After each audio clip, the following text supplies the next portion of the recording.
Hay una historia muy buena. Imaginen esto. Un hombre, Simon Flagg, le hace una apuesta al mismísimo diablo. La regla es simple. Si el diablo no puede responder una pregunta en 24 horas, Flagg se gana una fortuna. Y la pregunta, pues, es esa. Al día siguiente, el diablo, completamente frustrado, admite su derrota. Dice que ni él podría aprender todas las matemáticas necesarias en tan poco tiempo. A ver, ¿qué clase de problema es tan pero tan complicado que puede dejar en jaque al mismísimo príncipe de las tinieblas? ¿Qué podría ser? Bueno, la respuesta es uno de los problemas más famosos de toda la historia de las matemáticas, el último teorema de Fermat, y hoy vamos a sumergirnos en la historia de este misterio de más de 3 siglos y la increíble odisea para resolverlo. Así que empecemos por el principio. Vayamos a lo que podríamos llamar la escena del crimen intelectual. Vamos a analizar la anatomía de un problema que en apariencia era simple, pero que resultó ser diabólicamente difícil.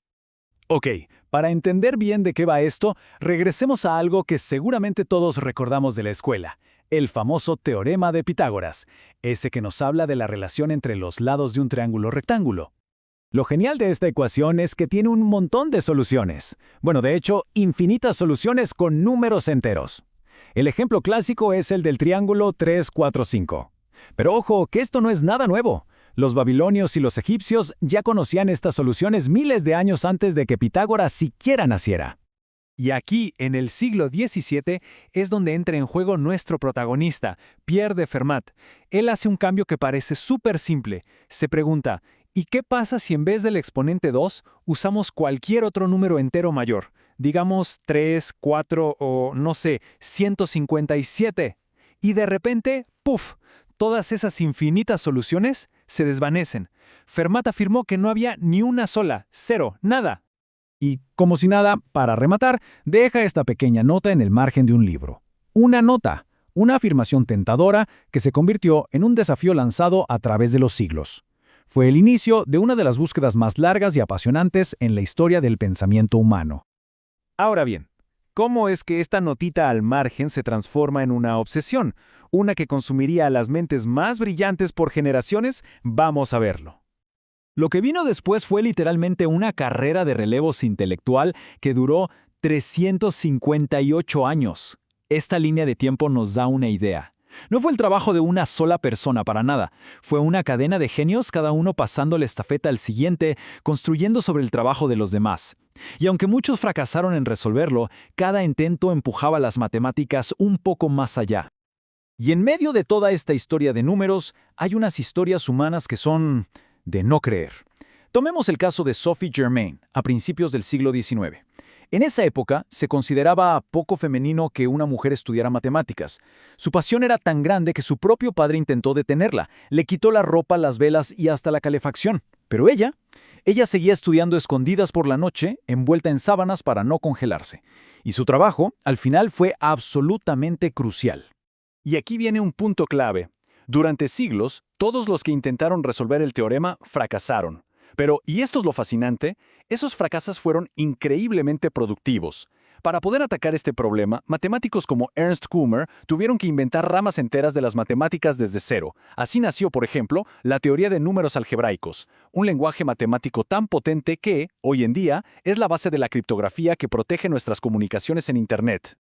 Entonces, demos un salto en el tiempo. Vamos a ver cómo esta obsesión de siglos por fin encontró un camino hacia la solución, ya en el mundo moderno. Y la clave fue una conexión que nadie, absolutamente nadie, esperaba. Resulta que a mediados del siglo XX, dos matemáticos japoneses, Yutaka Taniyama y Goro Shimura, lanzaron una idea que sonaba radical. Propusieron la existencia de una especie de puente secreto que conectaba dos mundos matemáticos que, en teoría, no tenían nada que ver el uno con el otro, el universo de las curvas elípticas y el de las formas modulares. En ese momento era solo una conjetura, y nadie se imaginaba que ese puente era la pieza que faltaba. Y aquí es donde la trama se pone buena de verdad. En 1984, un matemático llamado Gerhard Frey tiene una idea brillante. Se da cuenta de algo increíble. Si por alguna razón existiera una solución al teorema de Fermat, esa solución se podría transformar en una curva elíptica súper extraña, tan peculiar que no tendría su contraparte en el mundo de las formas modulares. ¿Qué significa esto? Que una solución para Fermat destruiría el puente de Taniyama-Shimura. De repente el problema cambió por completo. Para demostrar el teorema de Fermat, solo había que probar que ese puente era real y sólido. Esto, claro, lo cambió todo. El viejo acertijo de Fermat ahora dependía de una de las ideas más profundas y modernas de las matemáticas. Y con este nuevo panorama, el escenario estaba listo para la llegada del protagonista de nuestro acto final. Ese protagonista es Andrew Wiles. Cuando tenía solo 10 años, se topó con el problema de Fermat en un libro de la biblioteca, y desde ese momento, resolverlo se convirtió en el sueño de su vida. Décadas después, cuando escuchó sobre la conexión con la conjetura de Taniyama-Shimura, supo que ese era su momento, era su oportunidad. Y lo que hizo después es material de leyenda. Durante 7 largos años, se encerró a trabajar en el ático de su casa, en completo secreto. Nadie sabía en qué andaba, excepto su esposa. Se dedicó en cuerpo y alma a una sola cosa: construir ese puente entre dos mundos matemáticos. Nos vamos a junio de 1993. Cambridge. Wiles da una serie de conferencias y finalmente revela su trabajo. Al terminar su última presentación, escribe en la pizarra la ecuación del último teorema de Fermat. Se da la vuelta y con calma dice: «Creo que lo dejaré aquí». La sala explotó en aplausos. Parecía que el misterio de 300 años por fin estaba resuelto. O al menos eso parecía. Porque durante el proceso de revisión encontraron un error, un pequeño hueco en su lógica, sí, pero un hueco lo suficientemente grande como para que toda la estructura de la demostración se viniera abajo. Imaginen la frustración. Para él, para toda la comunidad matemática, fue un golpe durísimo. Pero Wiles no era de los que se rinden. Para nada. Con la ayuda de un exalumno suyo, Richard Taylor, se encerró de nuevo. Trabajaron sin descanso durante más de un año para reparar esa falla.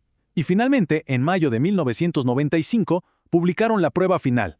La prueba correcta y completa. 130 páginas de las matemáticas más avanzadas que existían. Ahora sí, el enigma estaba, por fin, resuelto. Muy bien, llegamos a la parte final. ¿Cuál es el veredicto? ¿Qué nos deja, en realidad, toda esta increíble historia? ¿Y por qué importa todo esto? Porque la solución fue mucho más que resolver un acertijo antiguo. Esta búsqueda demostró el poder increíble de conectar ideas de campos que parecían no tener nada en común. En el camino, se crearon herramientas matemáticas totalmente nuevas y revolucionarias. Y por encima de todo, es un testamento a la perseverancia humana, a cómo el conocimiento se va construyendo pieza por pieza a lo largo de los siglos. Y esta frase de Wiles lo resume todo, ¿no? Ilustra a la perfección esa dedicación casi sobrehumana que se necesita para estos grandes saltos. Porque al final, la ciencia, el descubrimiento, no son solo ecuaciones frías. Están impulsados por una pasión, por un enfoque que roza la obsesión. La historia de Fermat llegó a su fin, pero nos deja con una pregunta que da para pensar. Si miramos hacia los grandes misterios del universo que siguen sin resolverse, es inevitable preguntarse: ¿cuál de ellos será el que atrape la imaginación de la humanidad durante los próximos 300 años?